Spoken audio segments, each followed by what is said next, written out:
মমতা ব্যানার্জি তার নাটক শুরু করেছে, কি হকার উচ্ছেদ শুরু হলো। হকার উচ্ছেদ শুরু হয়েছে, যখন হকার বসলো তখন কেন আপনি তুলে নিই, আর উচ্ছেদ করে যাচ্ছেন, ওখানে খাচ্ছে 5 বছর 20 বছর জায়গায় কেউ করে খাচ্ছে, তার দোকানটা তুলে দিলে সে কোথায় যাবে? আপনি 10 জনকে কোথাও জায়গা দিয়েছেন, বাকি আর 200 জন কোথায় যাবে? 1 মাস করে বলছেন এক করে বন্ধ। শহরের লোককে দেখাচ্ছেন, দেখো আমি হকার তুলে দিতে চাইছি, যাতে তোমরা ফুটপাতে হাঁটতে পারো, গাড়ি রাখতে না হয়।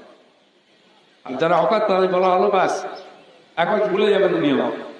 আমি বলছি হকাররা রাস্তায় বসে আছে, ঠিক আছে, তোমাদের তারা কিভাবে কেউ বসিয়েছে, টাকা নিয়ে ফ্রিতে বসে, যারা ওখানে ডালা নিয়ে বসে, ওদের কি বলছেন না 4টে ডালা লাগিয়ে দিয়েছে, একজন নন 4টে ডালা কি করে গেল?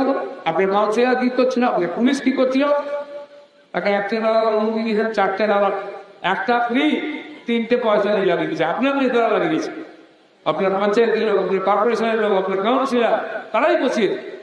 সপ্তাহে টাকা নাই, প্রতিদিন টাকা নাই, তারা ফুটপাতে সবজি বিক্রি করে, ফল বিক্রি করে, রোজ টাকা নেই, পুলিশ রোজ টাকা নেবেন, তারা সপ্তাহে নেবেন, বসে নেন, আপনি বসিয়ে দেবেন, দিয়ে আমার নাটক করছেন, শোনাবেন, আপনার অনুরোধ নেই শোনান, আপনি পারবেন না, দখল হয়ে যাচ্ছে সব জায়গায়।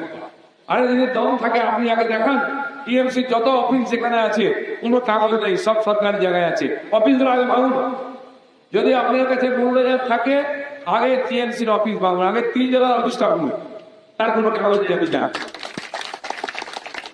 রাস্তার ফুটপাথ, পিডব্লিউডির জায়গা, ইরিগেশনের জায়গা, রেলের জায়গা, যেখানে যত জায়গা আছে সব জায়গা টিএমসির একটা করে রাতার দিয়ে অফিস তৈরি হয়েছে, ঝোলা লেগে গেছে। পার্টির কিছু কাজ হয় না, পার্টির নেতারা চলাবাইতে করেন ওখানে বসে, ওটা ব্যবসার জায়গা হয়েছে।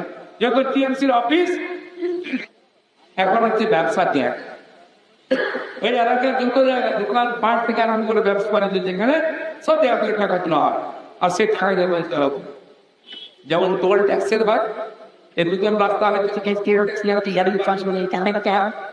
ঠিক ওখানে ব্যবসা বাণিজ্য ঘর দোর যাই করুন টিএমসি লোককে চাঁদা দিতে হয়। শহরে ছিল, এখন গ্রামেও চলে আসছে। আপনার বাড়ির সামনে যদি ইট, সিমেন্ট, চিপস, রড পড়ে থাকে, পরের দিন চলে আসবে কুড়িটা করিস কার সিমেন্ট কার ইট দাম দেখা দাও, পয়সা দিয়েছে তো বাড়ি করছে। কলকাতায় জেলা সমস্ত শহরে পাড়ায় পাড়ায় ইট বালি দেখলেই চলে আসবে লিখতে হবে। আপনারা জানেন সুভাষ চন্দ্র বসুর বংশধর, তারপরে লোক কৃষ্ণা বসু, সুখেতে বসু, তারা বাড়ি সারাচ্ছিলেন, সেখানে টিএমসি নেতা পৌঁছে গেছে, টাকা নিয়ে কি করে সারাচ্ছিল, 3 টাকা।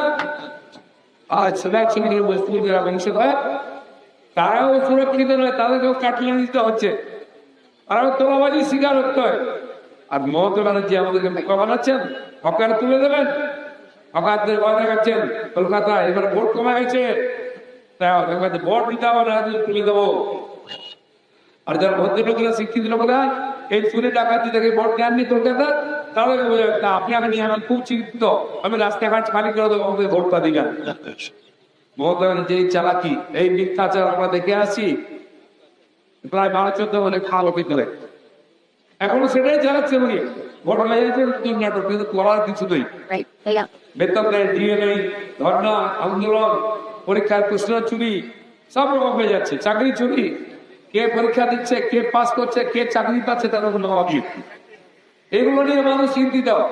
ভোট আসে, মিথ্যা কথা বলে 500 টাকা দিলেন, তার মধ্যে 1000 টাকা দেবো, গ্রামের ভোলা ভালা আমাদের সিধা মায়ের আমাদের, ঠিক আছে 1000 টাকা পাবো, ভোটটা দিয়ে।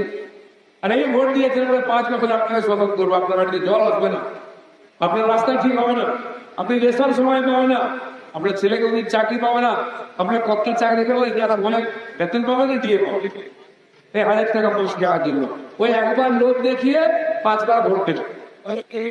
আর আপনার ভবিষ্যৎ অন্ধকার, ছেলেমেয়েরা কোনো চাকরি পাবে না। আর দেখুন স্কুল স্টেট যত স্কুল আছে গ্রামে কটা মাস্টার আছে, 1 আছে, 2 আছে, আর না ওই পার্ট টাইম আছে, কন্ট্রাকচুয়াল আছে, প্যারাটিচার আছে, আসে 2টা থাকে চলে যায়। যারা গরিব মানুষ গ্রামে, 5 ছেলেমেয়েরা সরকারি স্কুলে পড়তে যায়, টিচারদের কি পড়াশোনার ব্যবস্থাটা কি আছে, যাচ্ছে মিড ডে মিল খাচ্ছে,